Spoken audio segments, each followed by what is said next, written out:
on the 58th floor of that building, 500 Fifth Avenue. That's where I started my career in marketing and PR, right across the street from the New York Public Library. So I'm in the New York Public Library, and I can't believe it, but after all this time spent in the city, I have not been here inside, and it's quite amazing. It's a beautiful building. I highly recommend you do a run through it. 5 minutes, you just get the vibe. But I personally feel like the New York Public Library of Marketing. I've spent about 25 years in marketing and PR, and I've worked with fantastic clients like Reebok, Fairmont Raffles Hotels, Aveda Hair Care, some beautiful spas around the world. And I want to share my knowledge with you, and I've kept abreast of everything that's going on in terms of marketing and technology, and I continue to learn. And I thought, why not pass that knowledge on to you as you bravely and boldly go out into the world and start your own brand.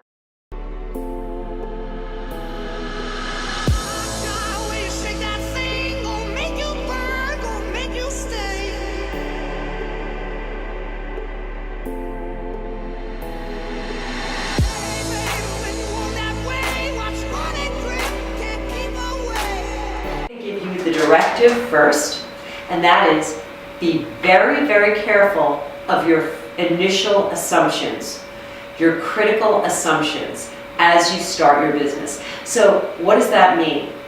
That means that you're going to assume certain things. You're going to assume that people want to buy your product or, pay you for your service. And the truth of the matter is there's over 6.7 billion people on the planet, and 99.99% of them don't want to give you their money. And I don't mean to break your heart this way or bring you down, but the truth of the matter is that is the reality. So critical assumptions are very, very important. So I'm going to tell you a little story about a business that I began a few years ago in a co-working space that I work at. I thought it would be a great idea, and it actually was. We had a lot of sales, but a great idea to offer healthy, organic, and natural food conveniently in the office space to those who were working diligently 12 hours a day, sitting down, never going out for lunch, and eating Pringles and popcorn and potato chips instead of actually having something nutritious for their brain and body. So I asked the owners of the co-working space, can we do this? They said yes. Let's set up some sales projections. Let's see how far we can take it. We're opening up other spaces, rah, rah, rah, fantastic. And, lo and behold, our assumptions are based on the 500 desks that are in the building, right? Makes sense. 500 members in these co-working space, that's who we're selling to.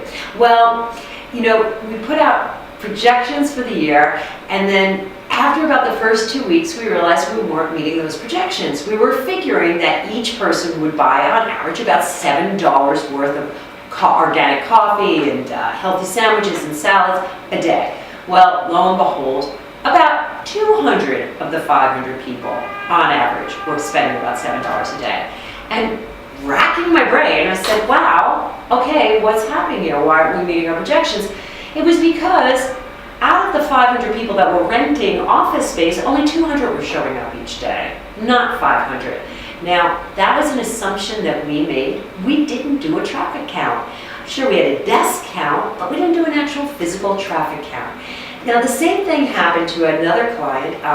We had done a pop-up shop in a very, very busy space in Manhattan, in Bryant Park, right behind the New York Public Library. And in the pop-up shop, has been there. It's a winter village of really cute shops for year after year. Bank of America sponsors it, Citibank had sponsored it, the ice skating ring. It's really cute. If you're in New York, you should definitely go. If you like to ice skate or you just want a taste of the holiday spirit. It's open, I think, from Thanksgiving to the beginning of January. Anyway, the people that organized this pop-up village of holiday shops told us 10,000 customers walk through that park each day, right?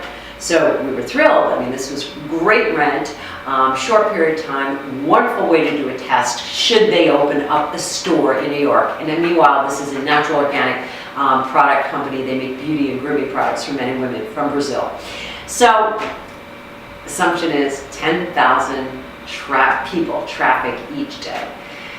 Didn't take into account, we didn't assume that could possibly rain. And we could possibly have very nasty weather. I mean, there are some things that we just can't control, right? So the traffic count was not 10,000 a day. An assumption made on the projections we thought we would get. So when you're opening up your gym, your spa, your doctor's office, you really need to consider traffic and how many people. This is why I have a big issue with, getting into leases and getting into a commitment in a space as a business in a time when there are so many other opportunities to get revenue streams and you don't really